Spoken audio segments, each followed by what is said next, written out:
Good morning, Karen. You still in OKC?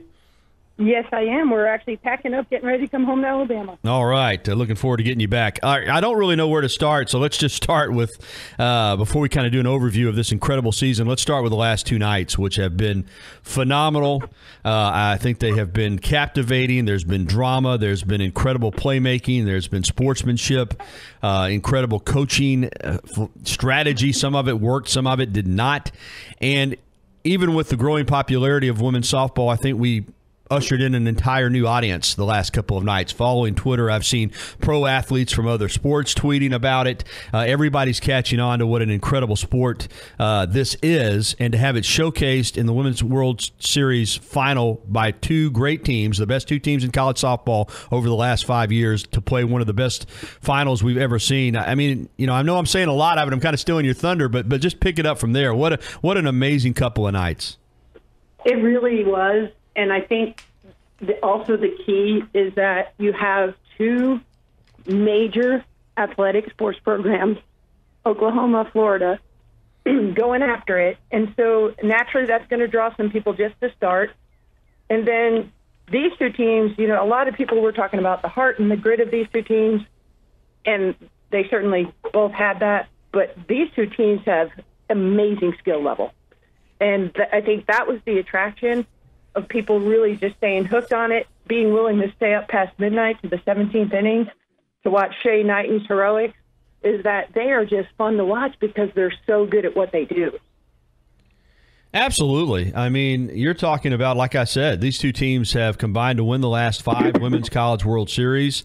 Oklahoma has solidified their dynasty. I think Florida can argue that they're a dynasty as well. You don't always have to win the championship, I think, to be a dynasty. And it was like you said, two incredible programs going at it hard as they could, every pitch, every inning. And really last night we saw a couple of teams that were a little bit gassed, in fact. I mean, clearly the pitching had been hit, had taken a toll on what happened the night before, but both teams battled. It just seemed like Oklahoma in both games just got one more big hit, it seemed, than Florida to me. I mean, both teams came through in the clutch, but it seemed like Oklahoma always had the answer for Florida. Yeah, they came through with the big hit, and the one thing, too, that I think may have created some separation because the starting pitchers were so dominant. They were really exhausted from that night before, and they were so dominant that the recovery time was so quick to turn right around and to have to come back. I think what separated Oklahoma was that they had two other pitchers who had pitched in this postseason, and Ocasio had not. And you could see, as good as she is, she's a little rusty. She wasn't as sharp as she normally is. That ball wasn't going down as quickly as it normally does. And so, I think that was really the difference for Oklahoma. They were a little bit more comfortable using that depth in their pitching, and I think that really made a big difference in the outcome of the second game because they were able to buy them some innings, and then you bring Paige Lowry in, and what a difference maker that kid was for this program this year. And she's throwing 74-mile-an-hour fastballs at you, and then, oh, by the way, I'm going to drop a 61-mile-an-hour changeup in there. And it just became impossible for the hitters of Florida to make that adjustment in that quick of time. It was just too short. She came in and just started throwing gas, and they couldn't adjust quick enough. When you lose a series like this, there's always second guessing. I'm sure the coaches and players and the fans too say, "Man, if we'd have done this or we'd done this." But, coaches have to make decisions, and not all of them work out. Patty Gasso, people will forget now because they won it. But in the first game, she brought Lowry back in and to close the thing out, and Lorenz tagged her with that double to tie the game. So, they didn't all work out for Gasso either. But do you think, Karen, Tim Walton, because he had to go to Gorley and Barnhill anyway in the game, do you think he second guesses himself for starting Ocasio? They had a 3-1 lead in that game in the second inning. He brought Gorley in, and of course it was Knighton that touched her up for the 3-run double. But do you think he questions himself at all for going with Ocasio for the reason that you mentioned earlier? She just hadn't pitched in the postseason. Well, I don't know if he second guessed himself because he does have a lot of belief in her, and she has pitched very well here on this stage. But I think what he was thinking is if she can get us 1 through 9 and then I could bring my other kids in. But, his plan just didn't work out. This is the thing, because, we have a lot of talk on radio, and, of course, the group I work with, we talk about every decision that's made. The big thing is that these coaches know their players better than any of us. They're there day in and day out. She's been pitching at practice. They've probably been inter-squatting some. He's had the confidence to put her in there. I don't know. I guess you always second-guess yourself as a coach, when things don't go right. But it's worked for him before. He's always used that approach here at the World Series. He's never just gone with one pitcher the whole way. And so I don't know. I think that's just what he does, and I don't think he would second-guess himself based off of his history here. There's no doubt that these two teams were playing for the right to be called the best program in the country right now, the preeminent program. They had split the previous 4 World Series, Oklahoma winning in 2013 and 2016, Florida winning in 2014, 2015.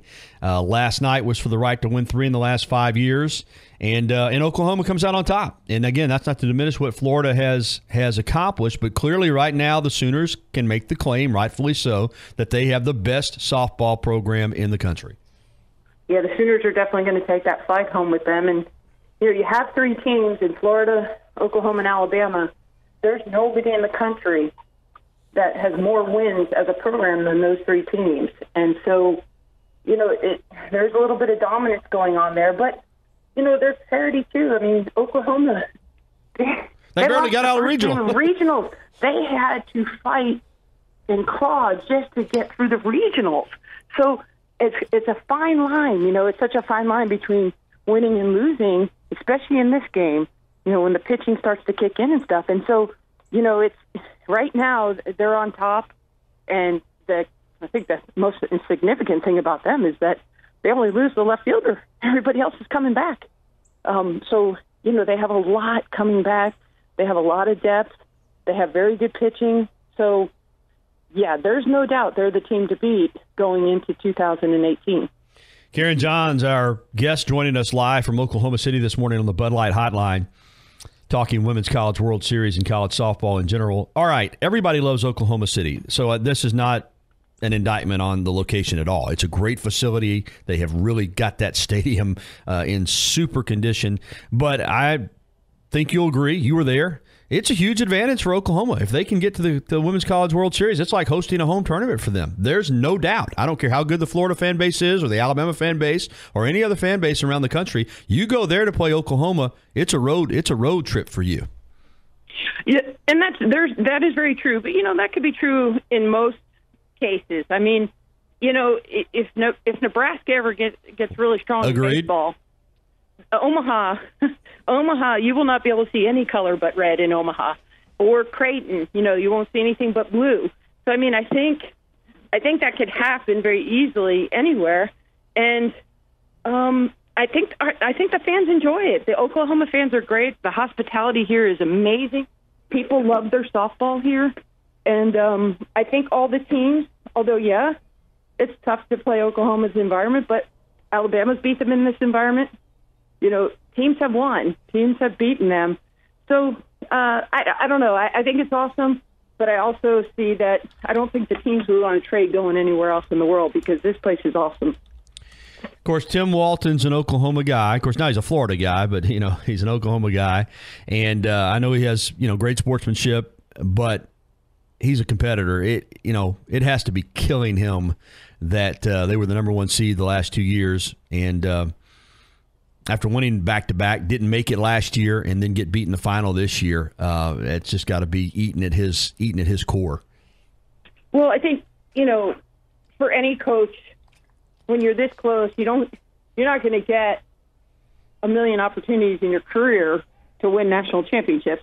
And so you see the opportunity, and that disappoints you. But I think Tim's the type of guy that he really does buy into the process of things, and I think he knows that what they're doing is really, really good. It's maybe fine-tuning, tweaking, figuring out, okay, what was it here that we need to go home and either recruit or coach to push us over the top. So as much as he wants to win it, I think he also appreciates the journey and the process of it. And I think hopefully that's something he learned really well from Patty Gasso. And Jen Rocha played for Patty Gasso. So both the coaches here at Florida played for Oklahoma, baseball and softball. So I think they've learned a lot about that because Patty Gasso is all about the journey. And really, Tim Walton, it's bigger than softball for these coaches. They know these women have to go out and get jobs and have families. And so there's a bigger purpose than just bringing home the national championship trophy. As I said at the top, Karen, this Women's College World Series, not just these two games, but the whole event, I think, captured the public's imagination. Being on ESPN, being in prime time, and we're bringing a lot of new people into the sport. The growth level, and again, college football and college basketball, or college football and college basketball, but it really seems to me that this college softball has an opportunity to not just be a sport where folks go to the ballpark and watch their teams the way it once was, but to really be a TV sport, a major TV sport, not just the Women's College World Series, but regular season games, regionals, super regionals. This is a great made-for-television sport, in my opinion. Do you agree? It really is. It's definitely a fit for TV. There's definitely that window of opportunity, that programming from a programming side, and you work TV, so you understand those concepts. It really does fit well, and it's very attractive to the viewer because Americans want everything quick and fast, and fast pitch softball brings you quick and fast all the time. There's very little time between pitches. There's very little time between innings, and so this thing motors. And then every now and then we get a twist with a 17-inning game, but that can happen. And I guess, you have 5 overtimes sometimes in basketball. That could happen too. But I just see it as, as a really positive thing. The ratings and the numbers have been so strong for the last 5 years. It just keeps building and building. And it's so much fun, especially for those of us who grew up in the sport. We love it. We'd be here whether the viewers were here or not. But it's just a really fun thing for the sport. And Meg Arnowit for ESPN. She's really the driving force at ESPN. She played softball, and she has really taken this event here in Oklahoma City and raised it to a whole new level. And, and when you have, people like Holly Rowe and Laura Rutledge, they have enough followers alone. People, hey, let me tune in. Holly's there, Laura's there. And you see the passion that Laura and Holly report just on the sideline and in the post and pregame shows. People really start to buy in, and they enjoy it. And they tell amazing stories, And I don't know if you got to see the SEC featured on Bailey Landry for LSU and that story. And if you haven't, people need to click on either the app or wait for it to replay on ESPN. But Laura Rutledge did an amazing job telling that story. And so there's so many cool things going on beyond the field. And all that wrapped up, it's just a great sport right now. And it's really at its highest level. Yeah, college baseball's got to take some clues from college softball. I know they play 9 innings, but somehow they've got to speed up the games. Because one thing I'll say about that 17-inning marathon is it still didn't drag. You get an extra inning game in college baseball, and sometimes you're just like, get it over with. And again, I love college baseball, but there is a difference. The SEC tournament in Hoover, they're starting those games at 9:30 in the morning now for baseball, playing 4 a day, and they still can't get done before 1 in the morning. I mean, something's got to be done, and that's for a different time, topic for a different time. But college baseball's got to figure out a way to speed up their games. I'm telling you, they're losing viewers. You don't know how many times I hear people tell me, "Boy, I'd rather watch softball than baseball on TV." I mean, I'm just getting it every day. All right, let's move on to Alabama before I turn you loose. And before we do that, I do want to talk about the pitching. You mentioned it. I remember when I first started covering the sport, a lot of times, and you remember this, staffs rode one pitcher. I mean, you'd ride one pitcher the whole year, and then it kind of went to 2. Yeah, you need 2. Now it's gone to 3, and sometimes beyond. As you said, depth in a staff now is very important. That's something I guess every major softball playing school is having to adjust to. You just can't, it's getting harder just to ride 2 pitchers anymore, isn't it, Karen? You got to have some depth in your staff, and that's going to be done through recruiting. There's more pitchers to recruit now, but everybody's going to have to take notice of what Oklahoma and some of these teams have as far as depth in their pitching staff. Yeah, no doubt, and I think it changes the dynamic of how people are recruiting. And then a perfect example was Nicole Mendez for Oklahoma. She's a kid that can give you quality innings, but she's your leadoff hitter, and she can play right field. That probably what you're going to start to see a little more because, as you know, baseball and softball, they don't get 1 million scholarships. And so you've got to be able to get that money just, distributed throughout the team to get kids to come to your school. So you're probably going to see a little different approach in recruiting, and I think that's already really started to some degree. And, yeah, the name of the game now is we're not going to let you face our pitcher 3 or 4 times in a game. Although some of these kids, some of them had about 12, 13 complete games. Back in the day, you'd have 30 complete games. So, yeah, the whole landscape has changed now. And we saw with Ocasio too. If you can be, like you said, if you can pitch and be a position player, boy, you double your value. All right, let's get to Alabama. And clearly, they were a much better team than a lot of us were giving them credit for midway through the year. Came very, very close to knocking Florida out of the Super Regional, and that could have been them last night playing Oklahoma. Who knows? But let's talk about what they need to do to get back to Oklahoma City. Obviously, you lose Little John. He did sign Courtney Gettins, a junior college pitcher originally from New Zealand, coming from Florida Southwestern. Talking about depth in the pitching staff, only 3 pitchers this past year, and Maddie Moore, was average. First of all, Gettins has got to come through. You've got Osorio, who's arguably as good as anybody. How important is it that Maddie Moore step up as a junior and really start to eat up some innings for this Alabama team if they're going to get back to Oklahoma City? Yeah, to get back here, I think, you kind of nailed it right on the head. I think the summer and fall are going to be really, really important for Maddie Moore. And she has good stuff. I think what you're going to have to see in the next 6 to 7 months is that she's going to have to get command of it now and be able to throw each pitch to each spot that she needs to throw it to. And I think if she really hones in on that, she's going to be in really good shape. She's a tough lefty. She throws hard. And like I said, she's got good ball movement. She's got good stuff. She just hasn't had the command that you want to see her have. And so that's going to be a really big piece for Alabama. I don't know a whole lot about the junior college pitcher. I've never seen her in person, so it'd be tough for me to comment, but she's got to be good. She's not going to sign with an SEC school unless she can do something really well. So hopefully, another fall working with Stephanie Van Breikel, pro throw, she'll develop too, because Osorio's got to have some help.